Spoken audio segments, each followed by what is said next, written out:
All right, welcome to Underground Catholicism. We are having a chill stream today. I am with Enoch. Some of you guys know Enoch. He is a Catholic rapper, and he is actually, believe it or not, for all 5 of you that are watching, he is my twin brother. And then we have Mark. Mark has never been on anything before. He's actually just a friend of mine. And we're just going to have a chill stream. Nothing serious, no theology. I mean, we can talk theology. We can talk whatever comes to us. If we have people chatting, we'll chat with you guys, engage. If you have questions, any theology questions, anything, we can address those. But let me start off by letting Enoch introduce himself first, for those who don't know who he is, for all 8 of you now watching. Oh, you're on mute, Enoch. The ultimate. Thanks, William. Appreciate it, bud. Thanks for the congratulations. Yeah, my name is Enoch, traditional Catholic rapper. Launched 2 albums already last year. I did Traditionis, and this is past month. And at the end of December, I believe, I launched Deus Volt. So I've just been having fun putting out music for Catholic listeners. I appreciate everybody's support. Everybody's been great. Sweet. And then we have Mark. Not much of an introduction. His name is Mark. My name is Mark. My name is Mark. I go by Mark. Yeah. It's I've known these 2 guys for a while now, but with a big gap in the middle, a huge gap, right? I mean, yeah, we'll tell the story. Yeah. Before we get into that, there's a question here. Who is the eldest Elijah or Phoebus? I bet you if I asked, well, I guess if I word it this way, everyone will know it's a trick question. If I ask 10 people who's older, they'd probably say Enoch is older. He looks like he's maybe like 5 years older than me, but I'm actually 5 minutes older than him. At least that's what our parents tell us. Who knows? We don't have any proof of this. Let's see. All right. So Elijah is older. Yeah, Sermon knows. Sermon is a good friend of ours. Okay. So how you doing, bud? Good to see you on here. That's a nice little picture that shows up. Which one? Right at the bottom. I don't know what you click on, but yeah. When the people are chatting on the live chat, we can pop it up on the screen, and that's you can highlight the comments. That's pretty awesome. I need a picture like that. You do. Because both of you guys had a pretty cool icon, but I have Mark. Yes. That's it. Yes. You marked the spot. All right. Yeah. So, why don't you start off by telling the story? I think it's an interesting one, Mark, about how, the whole story, how we knew each other and then we met the second time, I guess. Yeah. So we had so what was it, about 3 years ago, right? 3 years ago, maybe. Reunited? A little longer. Yeah. Was it 3 years ago? It's only been 3 years. Was it 3 or 4? No, I'm sorry. No, it was, hold on. It was back in late 2017 or early 2017, definitely late 2017. Yeah. I'd say it's been over 5 years. I'm sorry. Yeah, that's 5 years. Wow. So my current wife now, back then we were dating, and so my wife has been telling, she was telling me about, Elijah, your wife, and yourself, right? She kept telling me that, she was close to this couple that she thought that I would like really, very much.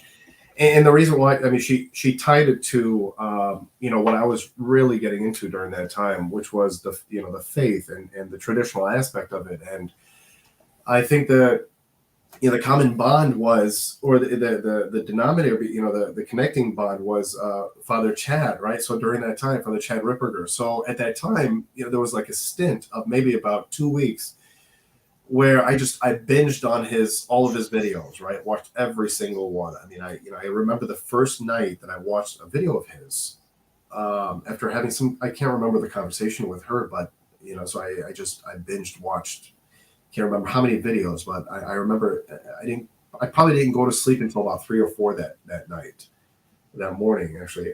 So anyways, so fast forward a little, after that episode, she suggested that we go out to dinner with you two. So we go out to dinner, and we're sitting there, we're having dinner. We were there for what, about 20 minutes before we made the connection that Elijah and I had actually known each other. We were friends back in middle school, and mind you, I was it 5 years ago? I was 33, and this is middle school. You're what, 12, 13? So in a completely different state. Completely different state back in San Diego. So it turned out, because we're sitting there over dinner, and I'm like, wait, your name is what?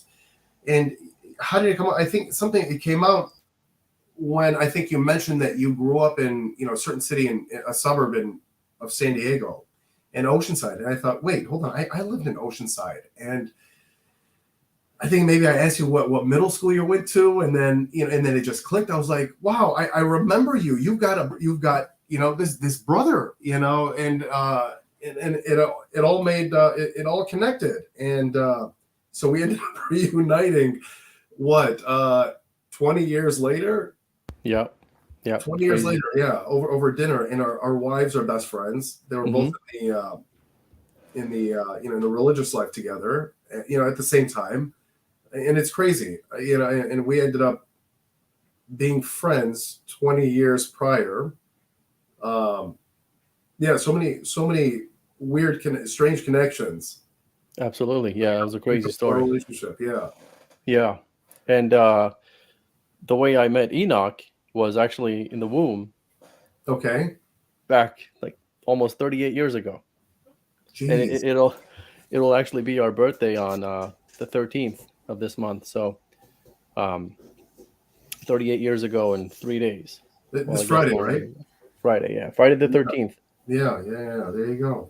Which is why I'm doing this stream, just in case something happens on Friday the 13th. I want to go out with a bang with this last show here. Just make sure your trust and your wills are updated and your life insurance policy is intact. And yeah. Okay. I just want to make sure that everything's together. For sure. Yeah, for sure. Now, Mark, you did you get your pipe ready? Yeah, I got it ready. So you remember over New Year's, we hung out with a mutual friend of ours. We went to his house and finally learned how to actually, smoke this thing and care for it. And I guess, you're supposed to clean it out after every smoke. And yep. And Mark is going to demonstrate for us how to do all that. Oh yeah.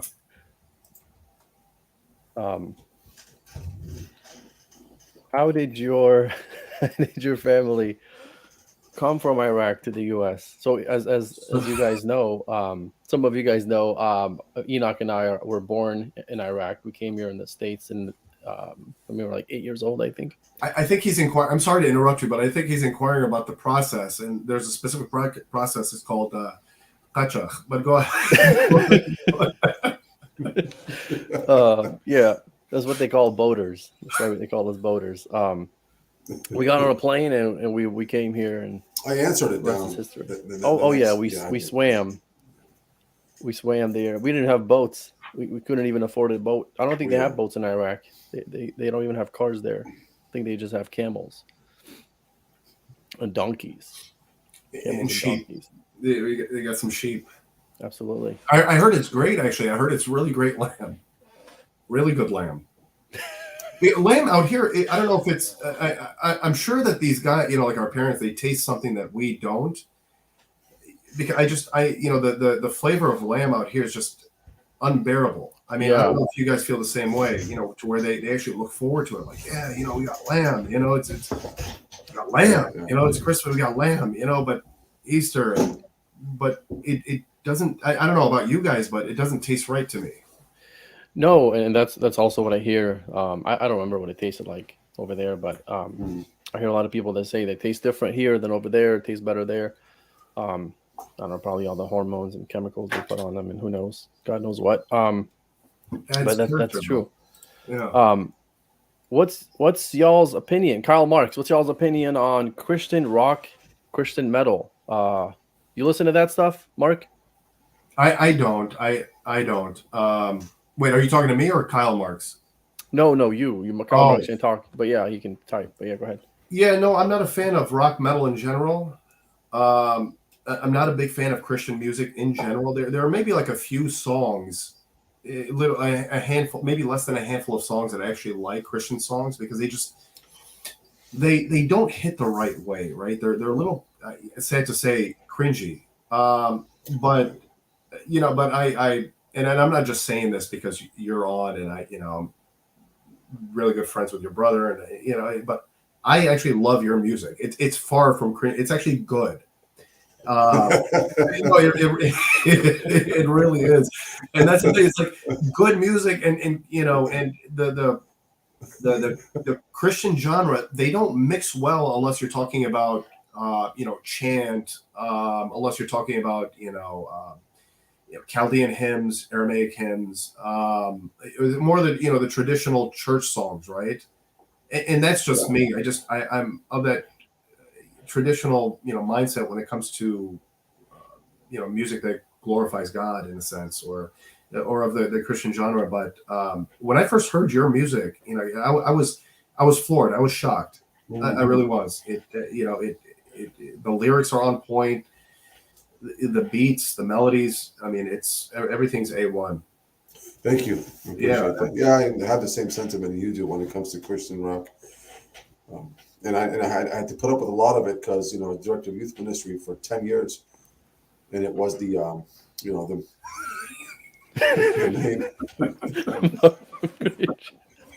That's a good one. I like that. I like William Byrd. It's like the forward for the book. Right. The endorsements, yeah. It just says Mark at the end. Just Mark, right? It's like the Carthusians. A Carthusian. There's no name. The only Christian band I used to listen to, I don't know if they count as a Christian band, but Switchfoot, they count.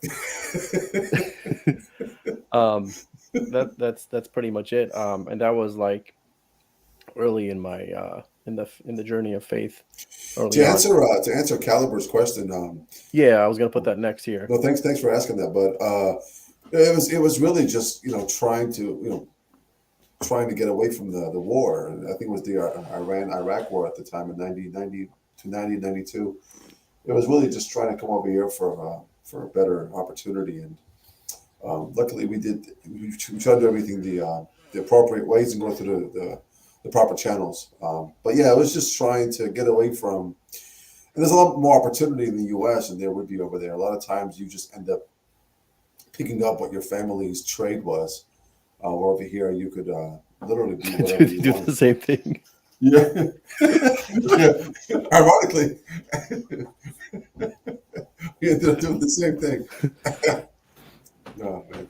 All right, let's see. I was listening to Mass of the Ages on repeat, repeating. I think repeat while at Costco today. Thanks, bud. Thanks, Emma. That's a song from Enoch's new album. They use Volt, Mass of the Ages, and I think it's one of the more popular songs in the album. Just from the name, people will just naturally want to click on and listen to it just from the title of it. Right. Yeah, thanks, bud.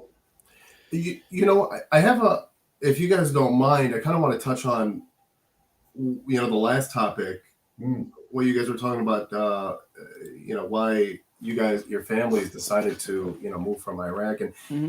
And I'm not sure if people truly understand the conditions that the Christian community out there lives under, right? Yeah. I mean, if you want to see real oppression, that's ground zero for it, right? So for example, like what Mark is saying is here, there's no Latin masses, barely any, right? Barely. We're just can't find them anywhere. But you go to Iraq, you don't have any. Yeah, in the Middle East, persecution. In the Middle East, misgendering is the least of our problems. Yeah, right. Yeah, go ahead, Mark. Sorry.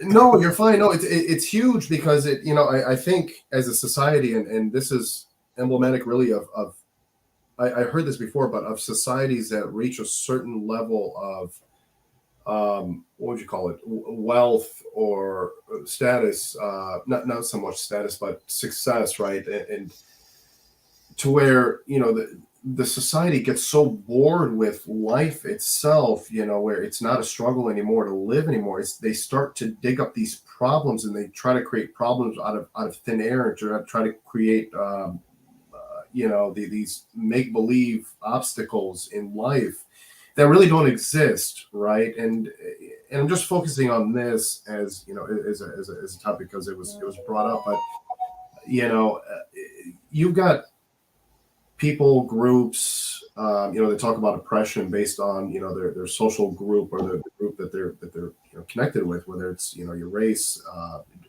ethnicity, culture, religion. But I mean, we have no sense of what oppression really is, right? Until you get out of this country. And I think that we can really speak to, or at least maybe you guys can. And you know, I'm just speaking here. I wouldn't even call it hearsay, but from what my parents tell me, right? It's just, you, as a minority in Iraq, as a Christian minority, you don't really have any rights, right? You don't exist. Your rights don't exist. I mean, you can have a, you know, a Muslim person just walk down the street and spit in your face for absolutely no reason, and you have no recourse against them, right?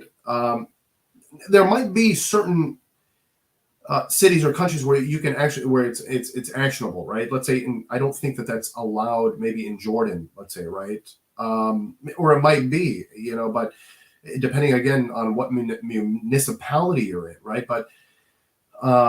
But generally speaking, Christians are a persecuted group. They're oppressed. You don't have any legal rights. I mean, your rights are very limited.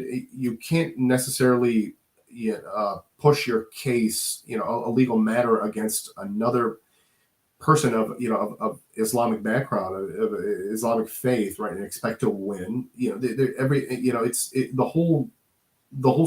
all of society's tilted against you, right, and strictly based on nothing else but your faith, right? So if anything,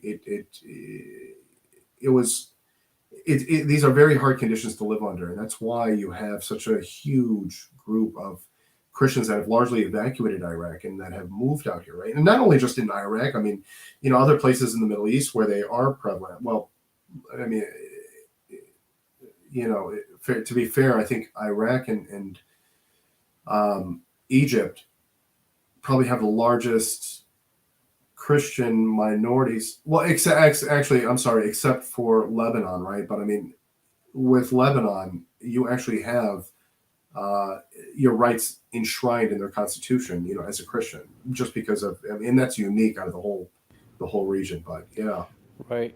Yeah, I mean, in here, you know, they have left and they have the right. You know, over there, they have the right and the people who left. You know, as a joke, you know, it's jokes aside. You know, everyone's Mhm. pretty much right. Their views are pretty much on the right.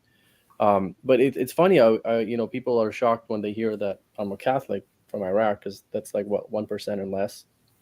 And it's like I always tell people, yeah, I was one of the lucky ones, born into a Christian family, because it's a, you know, obviously rare to be born into a Christian family.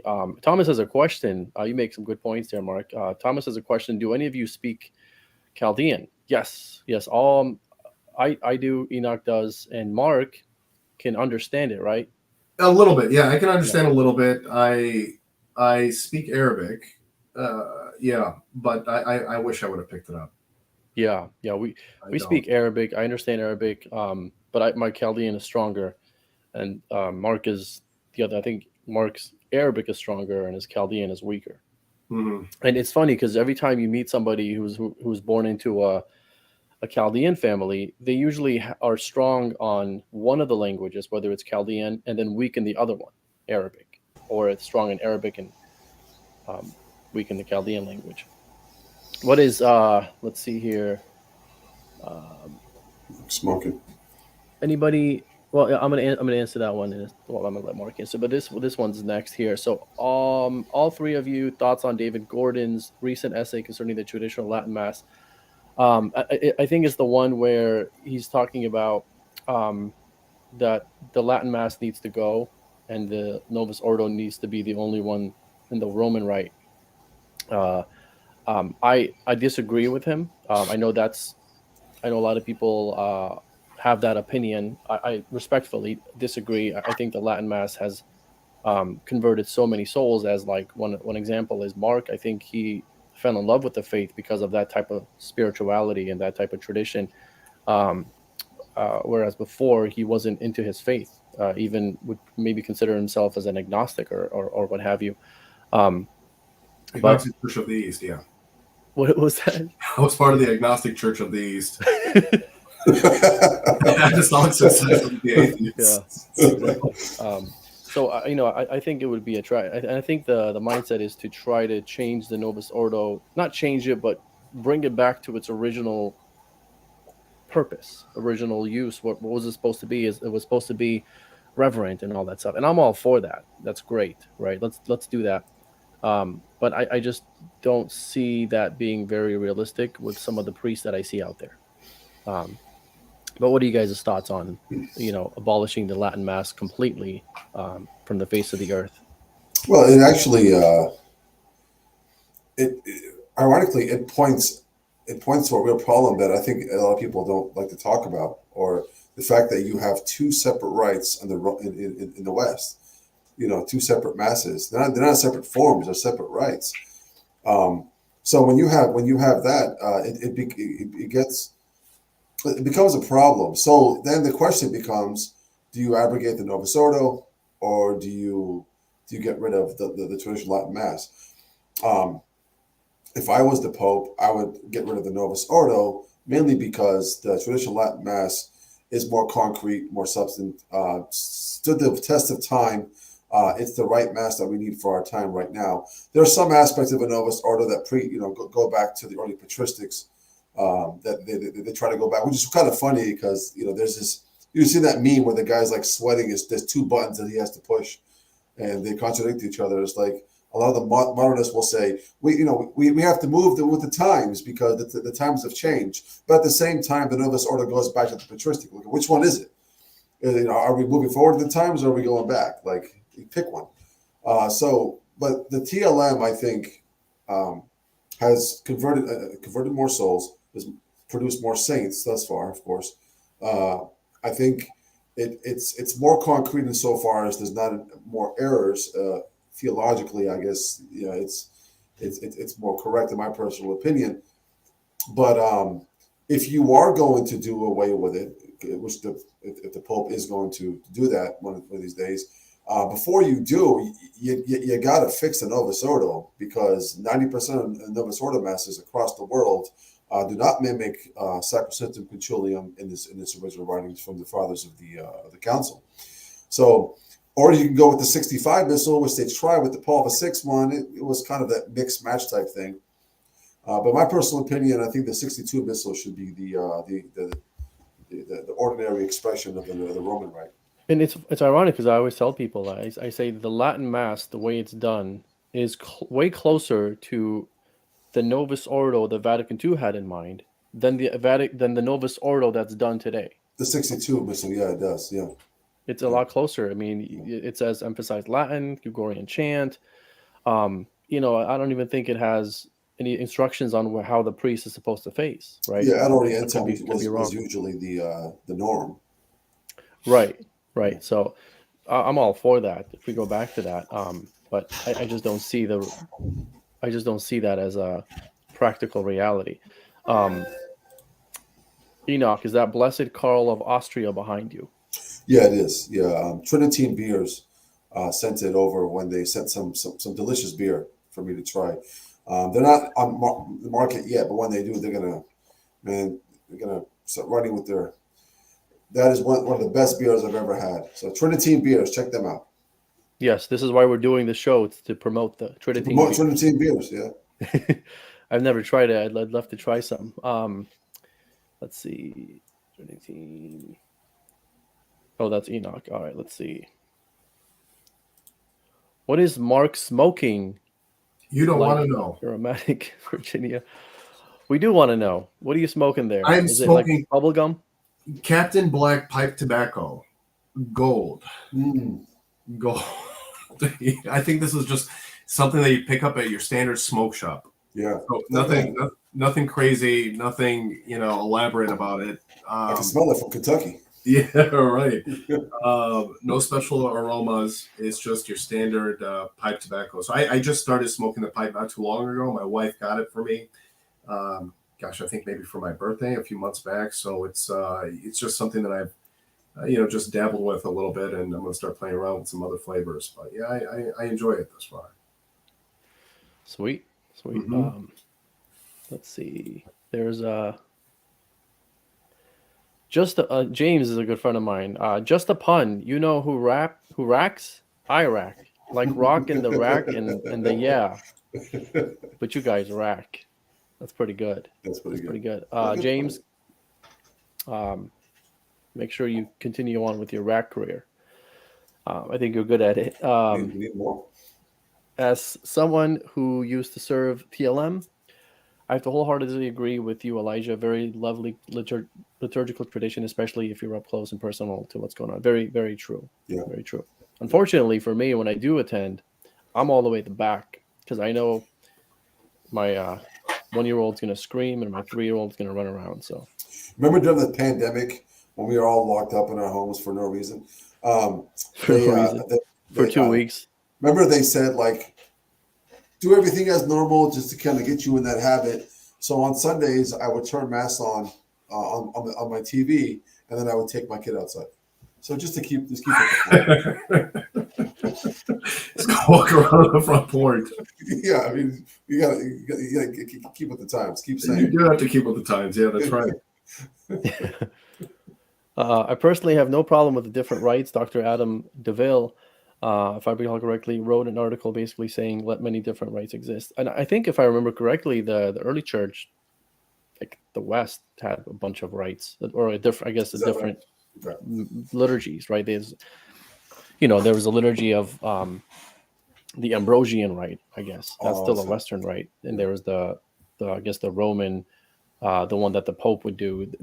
I don't know all of them, but I know they had different ones. And I think the reason why they wanted to do a uniform Mass at Trent, the Council of Trent, is because they just wanted to have one Mass everyone does. So that's been the mind of the Church for the last 500 years.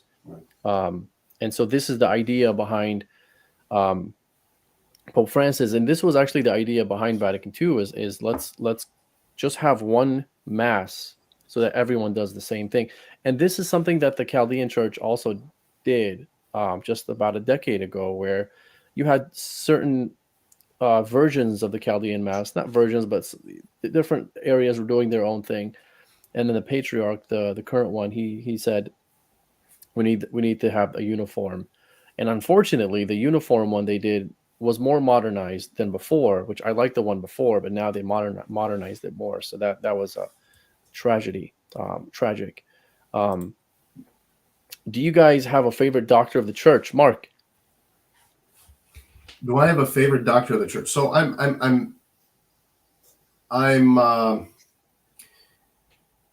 so that's a good question. I'm at the place in my faith where I'm still I'm still trying out and learning about a lot of the saints, a lot of the doctors that we have, right? So I kind of feel like I'm walking into Baskin Robbins, right? And you have so many flavors, right? I mean, they're all fascinating. I have, my son, for example, is named after St. Augustine. My other son is named after St. Thomas Aquinas, and St. Therese is just fascinating with her simplicity. And so, do I have a favorite? Not yet. If I were to, pick a favorite, it would be, gosh. And this might be a stupid question right now. Please correct me. I'm assuming. I'm pretty certain St. Thomas Aquinas is a doctor. Yeah. Yep. He's so. I have a hard time, finding someone that can really, match the intellectual depth that he, displayed, and I love his work specifically because,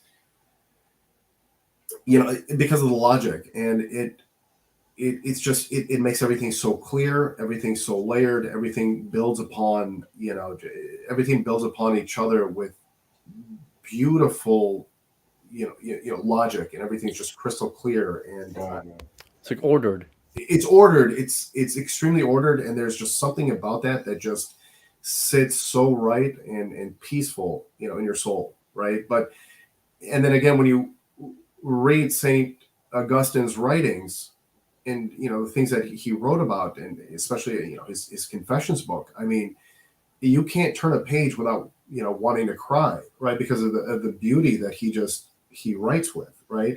Right. So that's where I'm at. Yeah, I mean, you can't go wrong with Thomas Aquinas. He was a incredible Enoch. Ligori. I mean, it's hard to pick through all of them. They're all great, but for me, it's the moral doctrine of the church. It's Saint Alphonsus. Yeah, you can't go wrong with that guy either. My favorite is Saint Ephrem. Just love his. Yeah, he's just love his way of writing, his beauty. The way he expresses the faith, he brings it to life. Just the Syriac fathers are just incredible saints. And my favorite saint is Saint Therese, but not my favorite doctor, because I think her little way spirituality was very profound. But when I think of doctors, I think of let's the heavyweights, right? Theological heavyweights. Let's see what else we got here. I think the Armenian rite reminds me a lot of what Vatican II wanted out of the Novus Ordo. Well, if we get the Armenian rite out of the Novus Ordo, that would be great. I've been to one before, and it was beautiful. Mark, don't you feel gross for a long time after smoking? I feel like I taste tobacco all day the next day. Still worth it though.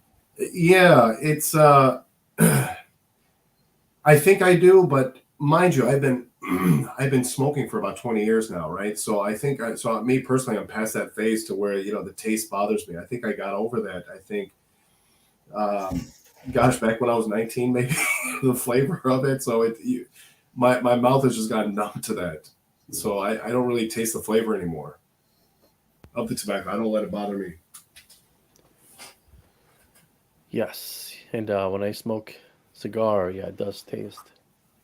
The next day, I mean, certain cigars, not all of them, make you feel like that. Serious question: what needs to be done to end the abuse crisis, and how should Catholics approach those who left the church because they were abused? That's a loaded question. I think it starts with having supernatural faith. In my opinion, it always starts with that. The clergy, I think, have lost that, seemingly lost that, and evidently lost that. So I think the church needs a conversion, in a sense, in its people, for that to start to be healed. But I think the church is moving in the right direction with that crisis, and I'm not qualified to answer that question. But I think there needs to be some sort of conversion from the clergy to deepen their faith. What do you guys think? It's a complicated situation, absolutely. Above my pay grade for sure. More in a practical sense, I think, Elijah, you're right. Supernatural faith has played a lot of it, but more in a practical sense is when you have good families who are able to look at the children's temperaments and find out which vices to eradicate. And as the child gets older, and when the child reaches 18 years old, he's a full adult, and if you've cultivated enough virtue in them, they're less likely to desire something that is immoral or against the natural law.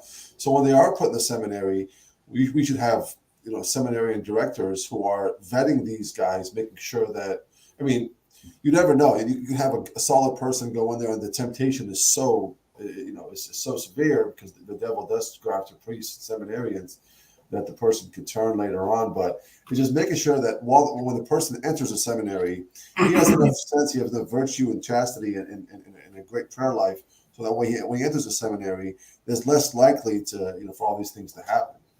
I think that's the best way to do it. Yeah, no, you're absolutely right about that. And one of the problems that I've noticed too about that issue is it's how we always, in today's secular world, you always hear the term of systemic risk, let's say, right, or systemic. The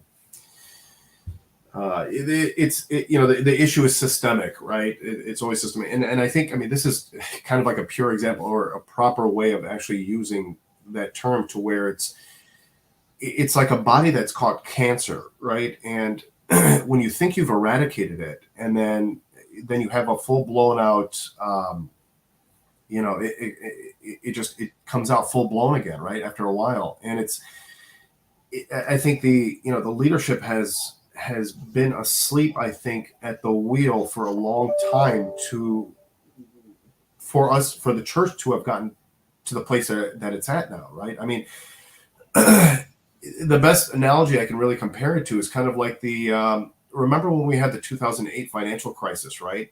The biggest issue one of the biggest issues that we had was that we didn't know what we didn't know about how bad or how infested the financial markets were, or these asset balance sheets of a lot of these banks were, because we didn't know how deep the issue stemmed.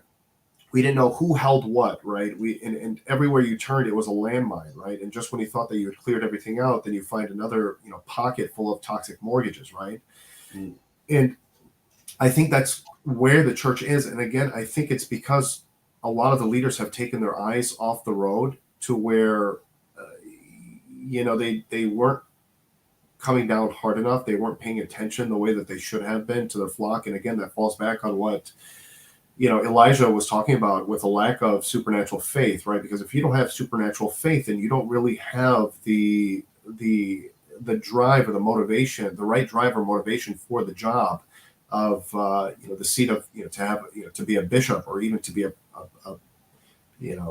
parish priest, right? Because with those roles come certain responsibilities, right? And if you're not up to the task, and if you're not in it 110% the way that you're supposed to with that supernatural faith, then you're just going to do enough just to get by, right?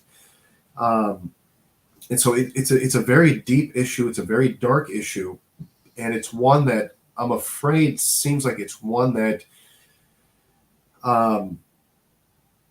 time will fix, because a lot of the bad priests that we've had in the church will just either leave or die out or retire. And the only way we can truly fix it and cleanse the system, cleanse the church itself, is by really clamping down on the standards in the seminary, right, of who's accepted, and once you get into the seminary, of how these priests are formed, right? So we're kind of at the stage where it's really hard to go through and really eradicate all the bad actors, and you kind of just have to let time play itself, right? Let time play its role, and have these guys either retire or die out.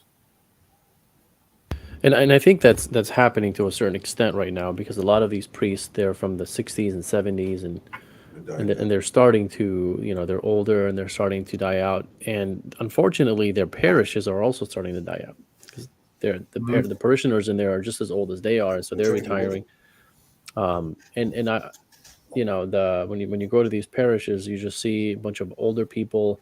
And then when you go to more reverent parishes, and I'm not even just talking about traditional Latin Mass parishes, just, Reverent Novus Ordo, Eastern Catholic, like Byzantines, you're going to see a lot of young people with big families there. So it looks like we lost Mark. Device is not connected. He'll come back in. We'll add him back in. So let's see what else we got here. We're talking about the different rites. Thomas says, bro, Constantinople, Jerusalem, and Armenia used to all use unleavened bread and unmixed cup, while Rome used unleavened bread, and only Alexandria and Antioch, Church of the East, used leavened mix-up. Yeah, it's funny because that's such a big deal today, but you're kind of shooting your own church, the early church, in the foot there. Early church was super diverse. Very, very true. Very true. Is the Chaldean liturgy ad orientem or versus populum? It's versus populum. Unfortunately, it was ad orientem before Vatican II. And then, even though Vatican II told the Eastern traditions to keep your traditions, don't, this isn't for you. It's not for y'all. This is for the West. Let me add Mark back. They still Oh, went in, sorry. did no worries. Chaldean liturgy, that's the liturgy that you attend sometimes, um, Mark. So that's I'm sorry. Which liturgy? Say that again. the Chaldean liturgy. That's the one that you attend sometimes, right? That's the one that we attend all the time. Actually, I mean, Oh, okay. yeah, that's our main one. Unless we have to go to a this other novus or whatever other novus ordo, sorry, parish around because of the kids, whether they didn't get their nap time or what, or there's some kind Yeah. of curveball that's thrown in the day. But yeah. And what's it feel like compared to like your typical Novus Ordo? Does it seem like it's trying to be like it, or do you see? So Yeah, go ahead. So you know what, Elijah? We don't go on feelings. So, but objectively speaking, no. Objectively So tell us speaking, how you feel. yeah. So let me, yeah. Yeah. You know what, Elijah? Listen, what they're doing is that they're trying to mimic. There's certain aspects of it where they try to mimic the Novus Ordo, I guess where it makes sense to fit in, and it does. It depending on what parish you go to, some are a little bit more, leaning more towards that modernist tilt than others. But thankfully, we attend a more traditional parish, so we don't see much of it. And when you do, it's pretty cringy. To the extent that we do have it at our church, it's usually during the the communion hymns. Sometimes when that piano starts, it makes me feel some type of way.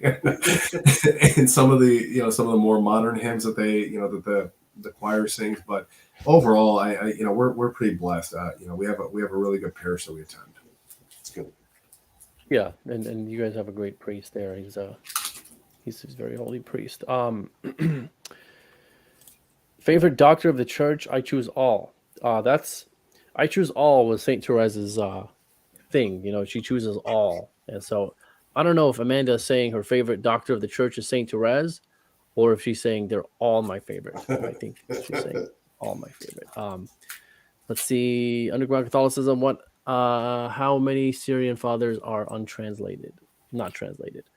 A lot. So as far as the writings, so like for example, you have Saint Ephraim and Saint Jacob. I think like I don't know. I heard a great majority of their works aren't translated. So even though you have some of their works translated, and they would qualify as, hey, these guys have works that are translated, but the majority of their works are not translated into English, unfortunately. But I don't know much about the numbers and which ones are and which ones aren't. I just know most of the Syriac fathers and writings in general. We've barely cracked the surface on it. We don't know that much. In the English-speaking world, we don't have that much. But Dr. Brock is doing a great job making that more available to us. Here's a good question. Should we only receive communion from a priest kneeling and on the tongue? If not, is there a reverent way to receive in the hand? Should we avoid Eucharistic minister? That's you getting for sheepdog. That's the Dumb and Dumber reference. That's hilarious. Or extraordinary ministers, I say, not Eucharistic. What do you guys think?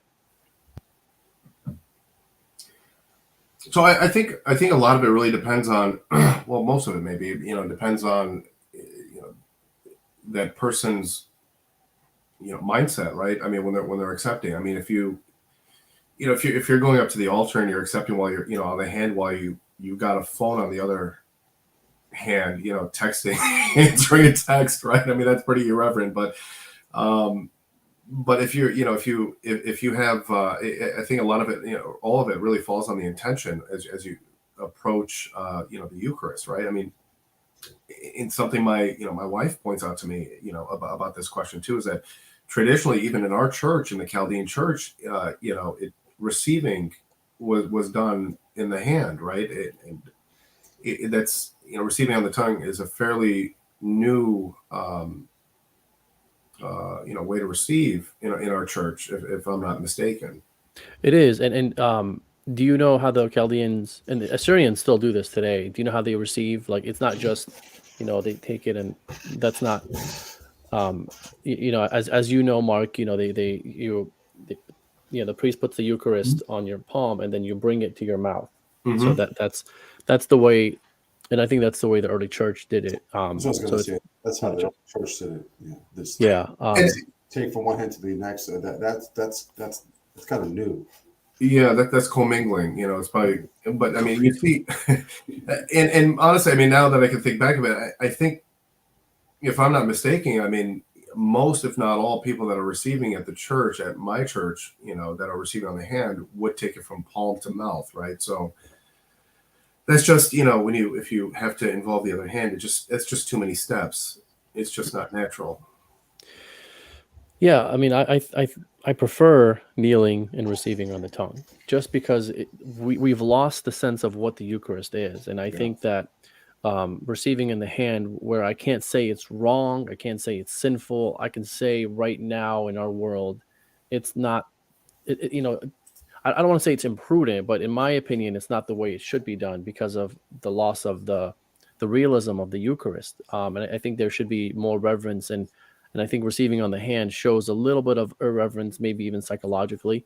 And I've read, like, even some early church fathers, the way they received. I forgot which writer it was. He said something like, we bring the Eucharist, it touches our eye, and then it touches our touches our lip, and then it touches our chest, or it touches all these different parts of our body before we receive it. And they did not struggle with this type of things that we struggle with, as far as the irreverence and as far as the lack of belief on the Eucharist. So there's a place for receiving on the hand. I'm not a big fan of it, and I think it's not doing the church any good. And one last thing I want to say about that is, like, the early church, they would receive on the hand, but it wasn't like a prideful thing. It wasn't like, hey, I have the right. Why should the priest only touch the Eucharist? I should be able to touch it too. So it comes from arrogance. It's like this arrogant, prideful thing. And I think just from the fact that it has that foundation, I think this is one of the reasons why it's been so atrocious in the church, in what it's done. What about you, Enoch? What do you think? No, I got into much to add. I agree with all of you. I receive kneeling in on the tongue, and I only receive from the priest. Even when I go, for example, I go to the TLM. I mean, I live in Kentucky. There's no Easter right here, so I go to the TLM, which is about an hour away. But on days of holidays of obligation, or sometimes daily mass, we do have a local parish here that we go to. The priest is pretty traditional, wears his cassock. He says both, man. He can say both TLM and Novus Ordo. And he, even then, I seek out the priest when I go receive. I haven't received from an extraordinary minister of the Holy Eucharist. I guess that's what they properly should be called, not Eucharistic ministers. I haven't received from one of them for like 8 years. It's really, I guess, ever since I really started going to the TLM. So I seek out the priest, or if there's a deacon, I seek out a deacon if the line is too long. But I'd rather wait longer in line to receive from a priest kneeling than somebody who's not ordained. Yeah, it's worth the 10-15 seconds that we have to wait. So let me see. I saw Alan Rule. You guys, not just Alan Rule, but James and Alan, these two guys here, they have their own YouTube channel. They interview people and they do shows. And especially Alan has been doing this for a while, and he's been on my show before a few times. We've done videos on the papacy. We've done videos on things in the early church, and even in the second millennium, the Crusades and Inquisition and things like that. Check this guy out. He has a lot of good stuff. Alan Rule, subscribe to his channel, subscribe to James's channel as well. Thanks, Alan, for doing what you do. I really absolutely. admire that. Absolutely. Peter the Hermit, how do I explain female Eucharistic ministers to an Eastern Orthodox Christian? I'm honestly uncomfortable with them. I always get to the priest line. Sounds like you know. Especially the ones with the short hair. Yeah, Yeah. you just Yeah. produce a nervous laugh and walk away. It's about that's all you can do. That's really all you can Yeah. do. There isn't really a good response to that. It's not the best. It's not our best thing that we have that we can show off, right? It's not the thing. It's not the thing that we want to show off to people. But I think that uh, I think in the early church, at least in the Chaldean Church, and still today, I think the females play a role in the liturgy, not to the sense of holding the Eucharist and giving it to people. I think that's too much. But in the sense of so sometimes they have a role to say a prayer. Um, they have the role of obviously singing in the choir, things like that. And so there is a place for that, I guess. I'm not a fan of it. When I say a place for that, I mean like in the early church they had that, at least in the Chaldean rites, in the Assyrian Church of the East. But I'm not a fan of that type, because I think the liturgy should be something for guys in order to be there and discern the priesthood and fall in love with the Eucharist, fall in love with the Lord, fall in love with the liturgy and things like that. So that's just my opinion. What do you guys think? So Elijah, actually, I have a question for you. I mean, a follow up. You got to put it on the chat, buddy. You got to wait your turn. Okay, so No, I'm just kidding. Go ahead. I mean, how would you respond to to an Eastern Orthodox? I mean, regarding the association of Roman Catholic women priests. I mean, if someone brings that up, right? I mean, so how do you address that? Women priests? Well, we as far as what, because we don't have. There's an actual right. But I mean, have you heard that there's an actual association? Oh, you're talking about association. I would just tell them to listen to that song, the women priesthood song. Maybe we should play that today. I don't want to create an echo chamber again. But that song is actually, if you listen to it, it'll be stuck in your head for about a week. And I think they did that on purpose. Oh, yeah. Genius, Genius. I would just say, listen to that song. If you find cringiness in it, run away from this whole organization, right? And you will find cringiness in that song. And I don't know if they were doing that to make fun of it. The idea? No, they were they're serious. They're serious. They're serious. serious. Yeah. Wow. Yeah. Oh man. He's dead serious. Yeah. Let's see. What else we got here?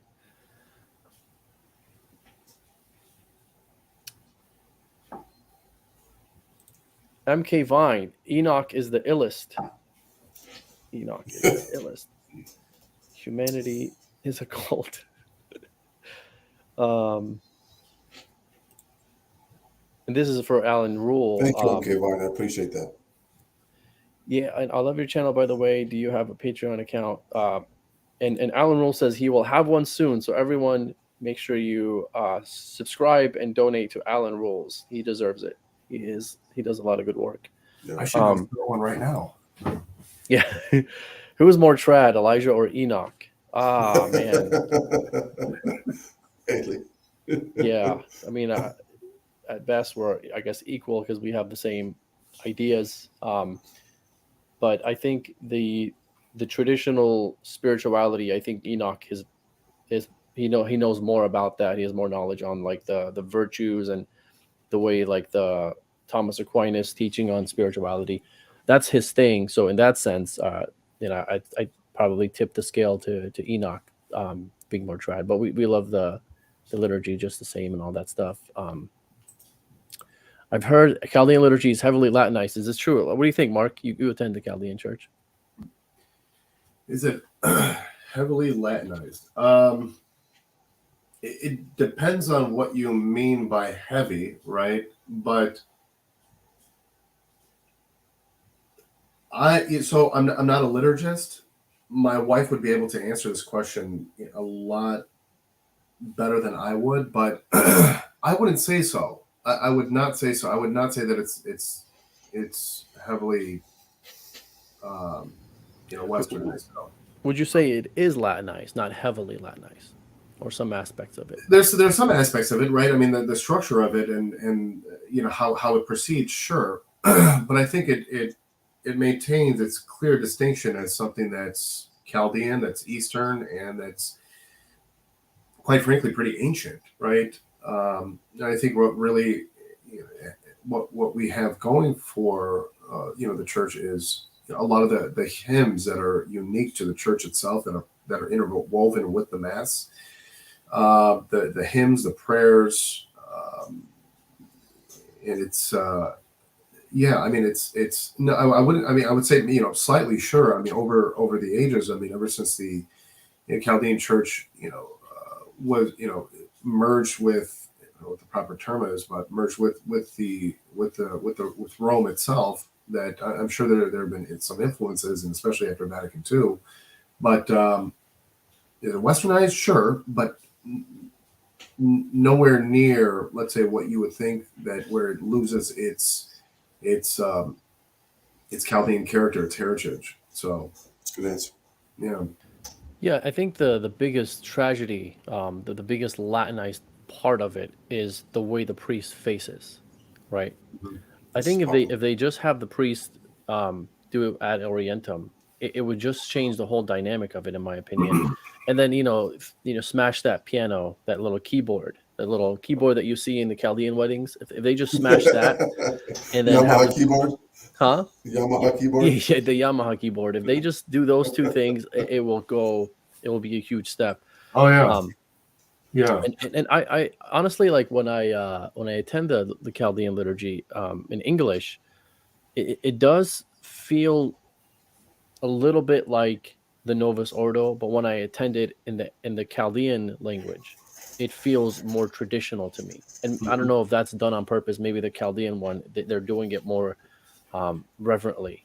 Maybe, I don't know, but it depends on the priest you go to, and that's the thing. It just depends on the priest. There are some priests who will do it beautifully in English, but I think it's for me, when you're doing it in English, it kind of takes away from that a little bit, the identity of it, right? Sure. It's distinction, but not that I'm against that, because it's good for a lot of these Chaldeans that grew up here that don't speak Chaldean. Mhm. They need that liturgy, so that's good for them. I'm glad that they have both. Well, even in the Chaldean Mass, I'm sorry to interrupt you. Even the No, go Chaldean Mass, I mean, the hymns, right, are still sung in Chaldean Aramaic, Yes, right? So it's yes. not a big part of that. Even a lot of the prayers, even throughout the Mass itself, you could tell sure, they've been translated to English, but are through and through Chaldean, right? That have been Yes. carried on over the ages. That's a good point. Absolutely. I mean, so even the consecration itself is thoroughly Chaldean, right? I mean, Yeah. it's I mean, gosh, what actually, now that I think of it, what are the only parts that are Latinized, right? I mean, we've got I don't know if we said the Our Father in the past. Maybe you got the Creed, and I'm drawing a blank, but help me out. Well, so like I said, Ad Orientem, that's another one. Sure. The music, some of the music that During the the melody, Yeah. like the Yamaha keyboard. But so here's the interesting thing about the Chaldean liturgy, and this is one of the biggest Latinized thing. But I'm glad that's Latinized. This is the one thing that I'm glad they did this. So in the Assyrian Church to the East, which is what the Chaldeans used to they celebrated that same liturgy that you see in the Assyrian Church to the East. They don't have the words of the institutions where Christ says, "This is my body, this is my blood." They don't have those words in the ancient liturgy of the Chaldean Church. They never said those words. So that is something that the West, when they came into communion, the Chaldeans and the Latin Church, the West made them use it, which I'm glad they did. So not all Latinization is bad, and you even have like the liturgy in the West. Sometimes they have Easternizations. They're influenced by like what the East does, and they kind of get ideas from that. So we're all one church, and it's okay to take ideas here and there. the only thing that that I would like to see is the identity stays distinct, right? And I think for the most part, the Chaldean liturgy has done that. I think for the most part, it has done that. Um, but yeah, I think it's just the music. But there are some beautiful hymns in the Chaldean liturgy that Mark was actually going to perform for us right now. So I wish I could actually go wake up Marcus, my son, my yes, 3-year-old, because he sings a couple of the hymns. Actually, he started singing, it's adorable. and even Yeah. Augustine, it's one. This kid started, singing one of the hymns too. So it's I'm very glad that they're starting to pick those up. Right out of the womb. Almost. Right out of the womb, right. Very close to that. This Yeah. guy's a genius. So This good. guy Oh knows my so gosh. he's 21 months old, and he already knows how to sing La Jomara. Yeah, that kid is something else. He really, That's is. I really mean, cute. he's got some pretty big shoes to fill though with Marcus. I mean, Marcus sings at every match, and he's stopped for the past a couple months. I think he's just getting shy now. He's starting to realize that people around him are looking at him, and just how cute he is. But yeah, no, I'm thankful that. But yeah, no, we've got some really beautiful hymns that really go back in time. Really do. Absolutely. Here's a question. I'll start with you, Enoch. Let's see. Have any TLMs close to you been shut down in your city? Maybe. Yes, the diocesan ones were scrapped. So I know when Traditionis Custodes come down. I mean, I'm under a Bishop Stowe, so that goes to show you. He's one of the top 3 worst bishops in the country. And I left San Diego under now Cardinal McElroy, and then I was dumped in here, and then Stowe was the bishop. So the fraternity parish, we lucked out because what we have is a chaplaincy. It's a mission parish, so it's not really part of the diocese insofar as it's not part of the diocese. That there's no official diocesan. It's not an official diocesan parish. So it's actually the oldest Catholic church building in all of Kentucky. It was the first one built. So that's where we go to Mass, and we were allowed to keep that and operate with the fraternity. But there was an evening Mass in downtown Lexington. So because that's an actual official diocesan parish, the bishop said, you got to scrap that. So that's got to go. So what we did is we did a 10 a.m. Mass and a 1:30 Mass at the chaplaincy, at the mission parish. But as far as, but there were not that many TLM Masses to begin with in the diocese here, because you think Lexington is not a big diocese, it's pretty small. So, we lucked out. We got to keep what we're keeping. And the community has grown so much the last 2.5 years. Standing room only, both of the Masses. So it's been pretty good. And Mark and I live in the same city, so it's the same answer for us. And yes, there have been some that have closed down. So let me rephrase that. So you have parishes here, and where we live, it's very they have some good reverent masses here. We're actually pretty lucky where I live. It was like you drive 10 minutes, you have a Latin Mass. You drive 15 minutes, you have a Latin Mass. You drive 5 minutes, there's a Latin Mass. But these are Latin Masses that were within the Novus Ordo parishes. Right. And some of those have been removed. Luckily, we have the Institute of Christ the King here.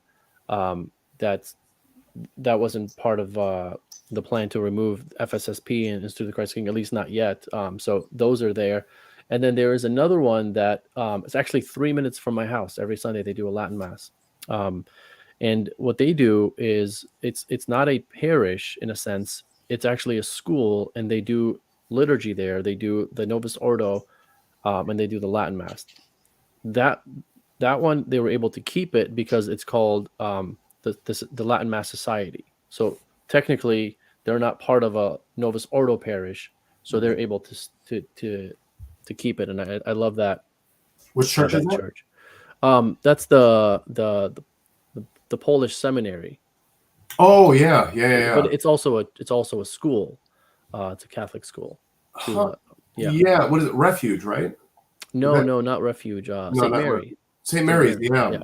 St. Mary's. So let me see here. Oh, this is for Hallelujah. Try them, both of them. Please pray for Pope Benedict. Yes, and pray for Cardinal Pell, passed away earlier today. Really? Yeah, today. I think he had a heart attack and he passed away. Wow. Yeah, so pray for his soul. His surgery I think he had hip replacement surgery and complications happened. Same way Scott Hall died. Oh, Scott. Oh, I see. Okay, so it wasn't like spontaneous. It actually happened during the operation. I think so. From what I've been reading. Oh man, there's been complications. Yeah. So pray for his soul, Benedict too. Yes. Have Elijah and Enoch ever rap battled before? Not to my knowledge.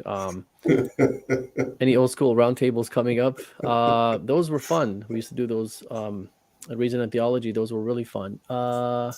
Not anything planned, but I'll set something up that will be fun to bring some guys here and do that. You guys have some heavy hitters over there. One of my favorite apologists is William Albrecht and Eric Ibarra. Those guys are just... Yeah, and check those out. They're doing their own thing. William Albrecht has a Patristic Pillars YouTube channel, and Eric Ibarra has Christian Classic. Just type in Eric Ibarra on Google on YouTube, and you'll find his channel. So Amanda doesn't think it's heavily Latinized, so that's good. And she's Chaldean. The traddest trad to ever trad was tradastic. Man, I'm telling you have a talent there, James. Facts. The priest faces the people and has been translated into English, and there's English hymns, just like you said, Mark. Just like you said. Are you a mod for everything? She is. There's nowhere that she isn't found. And I hope somebody's paying Haley. She does such good work. I hope somebody somewhere is giving her some money. The Chaldean Church in the East Coast seems to be thriving a lot more than in the West. If true, why is that? I think Amanda answers that in the bottom. That's not true. If you agree with that or not. The Chaldean Church of Michigan is really thriving. Than in the West. Well, I think that's what they're saying, right? Many young priests as well, and many seminarians. The Chaldean Church, as you know, Mark, they have a lot of seminarians, right? And I think they outnumber the Roman Rite seminarians, even though it's like 3 parishes in the diocese. They outnumber the 100 parishes in the diocese from the Roman Rite as far as seminarians.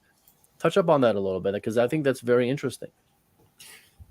So, I mean, I think that's something that we are really blessed with. But, I mean, again, someone that would be able to really answer this question in depth is, my wife. But so here in Michigan, a lot of it, I think, has to do with really just the church. Well, with Chaldeans, just the church in general being such an integral part of our culture, right? I mean, it's the center of our culture. So it's not unheard of when people go out, in your family or other families that you know of and become priests, right? It's normal. It's natural to us, as opposed to,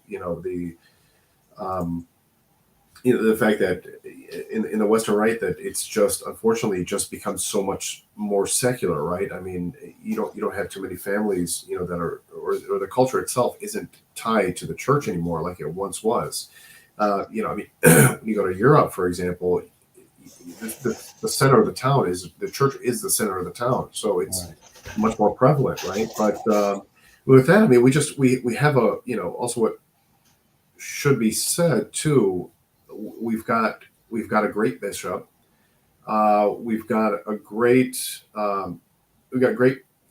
systems set up. We've got great parishes, great current priests that are breeding new priests, and so we're at a great we're in the middle of a great cycle, right? So we have a lot of good things going for us.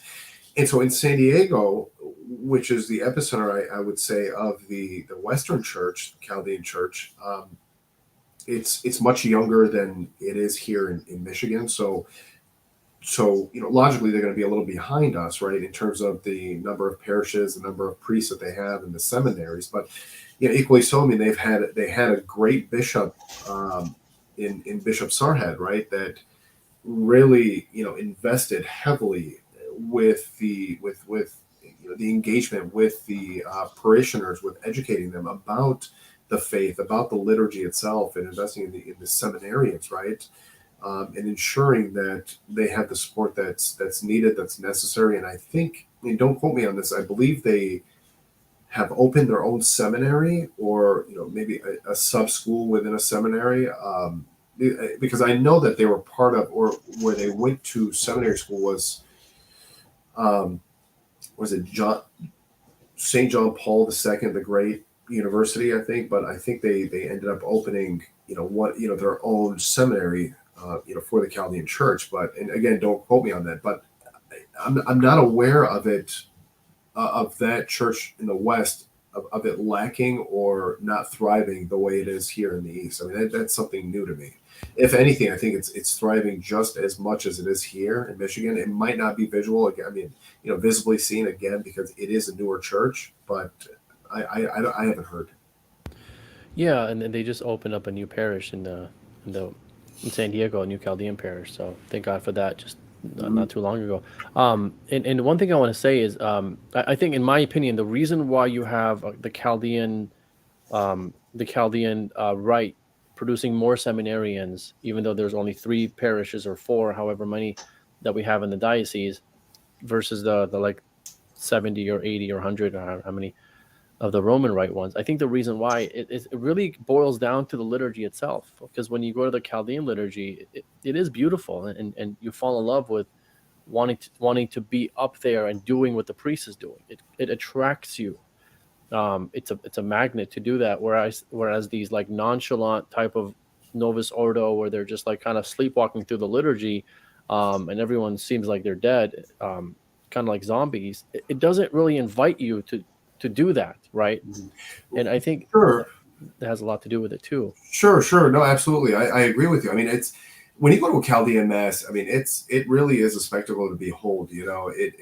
I love our mass. I mean, it's beautiful, even from the procession, right? It's so majestical, right? It's you've got the priests, you've got 8 subdeacons, you've got I'm telling you, man, you've got like 8 subdeacons, you've got 10 of the altar servers coming out, right? It's this long procession, and you've got a packed church, you've got a choir of about 10, 15 girls in it, you've got a handful of nuns in the pews. I mean, it's what the church should be. It's what it is, right? It's a live organism, right? And it's so beautiful to see all those pieces come together. And those pieces, I mean, again, it's just so majestical, right? And when people see that, you feel the reverence in it, and it's really a beautiful experience to be a part of.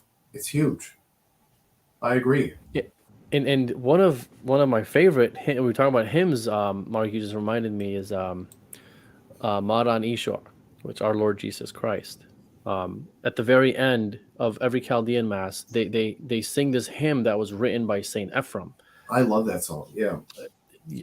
Sometimes I just play that song on my YouTube. Me too. So maybe one day I'll actually play that live here. I'd love to do that today, but I don't want to create another echo chamber without. Yeah, maybe in a different stream, Elijah, if you want to play it and then maybe stop, play it all the way through, then play it again, and maybe stop and kind of translate some of those words for the listener.